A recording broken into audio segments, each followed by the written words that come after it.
കരൾ സംബന്ധമായ അസുഖത്തിന് ചികിത്സയിൽ കഴിയുന്ന മകനെ രക്ഷിക്കാൻ സഹായം തേടുകയാണ് തിരുവനന്തപുരം എയ്ത്തുകാണ്ടൻകാണി സ്വദേശികളായ ദമ്പതികൾ.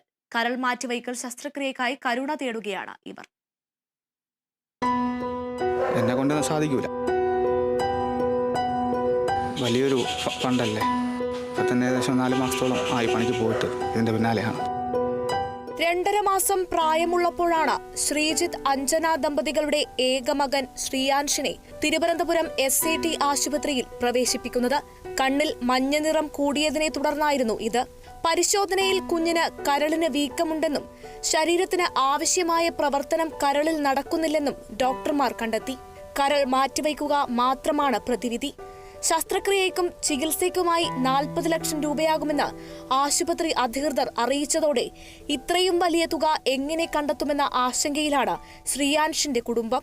തുടർ ചികിത്സ പിന്നെ അങ്ങോട്ടുള്ളതൊക്കെ പിന്നെ നോക്കാം. എന്തായാലും ചികിത്സ ഇതിനു വേണ്ടി സർജറിക്കും അവിടുത്തെ ഇതിനെല്ലാം 40 ലക്ഷം രൂപ ആകും എന്നാണ് ഇപ്പോൾ അറിയിച്ചിട്ടുള്ളത്.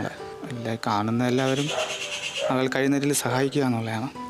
പഞ്ചായത്ത്, ബ്ലോക്ക് പഞ്ചായത്ത് പ്രസിഡന്റ് ഉൾപ്പെടെ രാഷ്ട്രീയ സാമൂഹിക രംഗത്തുള്ളവർ ചേർന്ന ചികിത്സാ സഹായ സമിതിയുടെ പേരിൽ ധനസമാഹരണം ആരംഭിച്ചിട്ടുണ്ട്.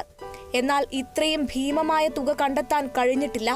13 മാസം പ്രായമുള്ള ശ്രീയാൻഷിനെ ജീവിതത്തിലേക്ക് തിരിച്ചു കൊണ്ടുവരാൻ സുമനസ്സുകളുടെ കരുണ തേടുകയാണ് കുടുംബം. Kerala vision news, Thiruvananthapuram.